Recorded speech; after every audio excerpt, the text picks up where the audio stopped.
गुढीपाडव्यातील साखरेच्या 2 माळा माझ्याकडे शिल्लक होत्या. त्या 2 माळ्यांपासून आज मी हे रवा लाडू बनवले आहेत. चला तर मग रेसिपीला सुरुवात करूया. नमस्कार, माय महाराष्ट्रीयन किचनमध्ये आपले सगळ्यांचे मनापासून स्वागत. या साखरेच्या माळेतील दोरा काढून टाकला आणि ही साखर मिक्सरमधनं बारीक करून घेतली आहे. बघूयात ही साखर आता किती भरली आहे. तर इथे पहा, 2 वाट्या ही साखर भरली आहे. ही 1 वाटी आणि ही दुसरी वाटी साखर येथे भरली आहे. आता याच वाटीने मी याच्या 1.5 पट रवा घेणार आहे. याच्या 1.5 पट म्हणजे साधारण 3 वाट्या रवा इथे घेणार आहे. आणि रवा भाजण्यासाठी अर्धी वाटी तूप घेणार आहे. आता या कढईमध्ये 2 चमचे तूप मी घालत आहे. तूप गरम झाले आहे. आता यामध्ये 3 वाटी रवा मी घालत आहे. ही 1 वाटी, ही दुसरी वाटी आणि ही तिसरी वाटी, असे 3 वाट्या रवा येथे मी भाजण्यासाठी जाड बुडाच्या कढईमध्ये ठेवला आहे. कढई ही जाड बुडाची ठेवायची आहे, त्यामुळे रवा भाजताना करपणार नाही आहे. अगदी लो फ्लेमवर हा रवा आपल्याला भाजून घ्यायचा आहे. हळूहळू याच्यामध्ये तूप सोडत राहायचे आहे. एकदम तूप याच्यामध्ये मी घातलेले नाही आहे. आता अर्धी वाटी तुपातल्या आणखीन 2 चमचे तूप मी याच्यामध्ये घालत आहे. हे हलवतच आपल्याला तूप याच्यामध्ये मिक्स करायचे आहे. पुन्हा 2 चमचे तूप याच्यामध्ये घातले आहे. फक्त एकदम सगळे तूप याच्यामध्ये घालायचे नाहीये. हे रवा लाडू मी पाक न बनवता तयार करणार आहे.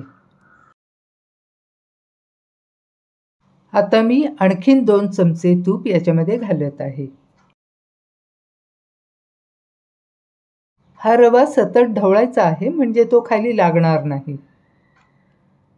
गॅसची फ्लेम आता मीडियम ठेवली आहे. रव्याचा कलर आता बदलायला लागला आहे. आणखीन 2 चमचे तूप मी याच्यामध्ये घालत आहे.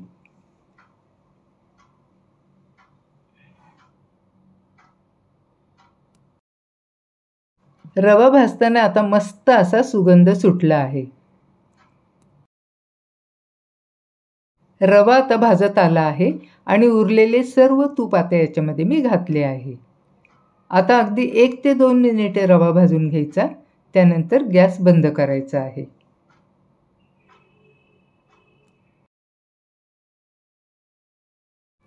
रवा आता भाजून तयार झाला आहे. गॅसची फ्लेम मी आता इथे बंद केली आहे. कढई गरम आहे, त्यामुळे गरम कढईमध्ये मी आणखीन हा रवा हलवत राहणार आहे, कारण हा करपू शकतो, म्हणून सतत ढवळत राहायचा आहे.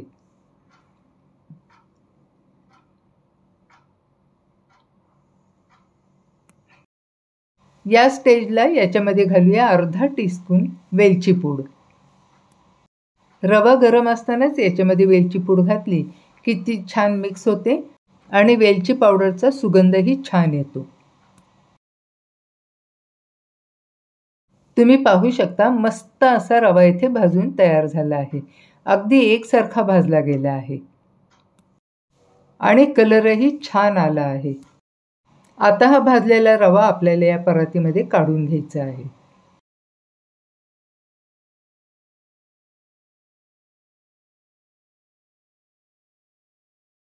परातीमधल्या या गरम रव्यामध्ये आता आपल्याला 2 वाट्या ही पिठी साखर मिक्स करायची आहे. याच्या गुठळ्या राहणार नाहीत, याची खबरदारी घ्यायची आहे.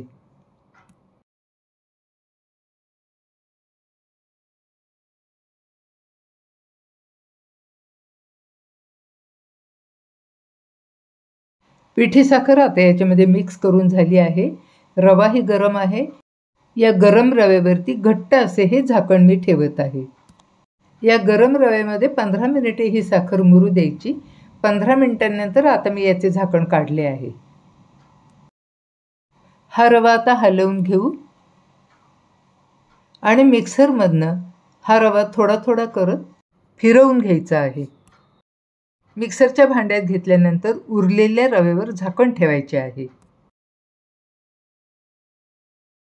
मिक्सरमधनं काढल्यामुळे रव्याला थोडासा ओलसरपणा तयार होतो. अगदी 1 ते 2 मिनिटे आपल्याला हे फिरवून घ्यायचे आहे. अशा प्रकारे सर्व रवा आपल्याला मिक्सरमधनं फिरवून घ्यायचा आहे.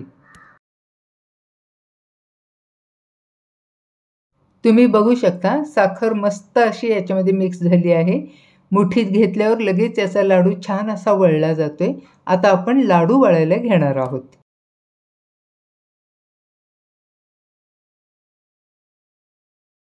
बघा, पाक न बनवता लाडू किती छान झाला आहे. गोल गरगरीत लाडू आता इथे तयार झालाय. असेच आता मी हे सर्व लाडू तयार करून घेणार आहे. आणखीन एक लाडू मी इथे तयार करून दाखवत आहे.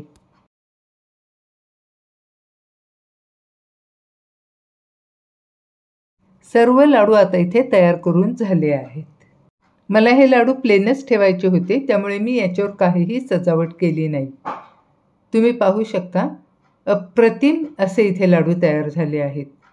गुढीपाडव्यातील उरलेल्या साखरेच्या गाठीपासून हे असे सुबक आणि सुंदर लाडू इथे तयार झाले आहेत.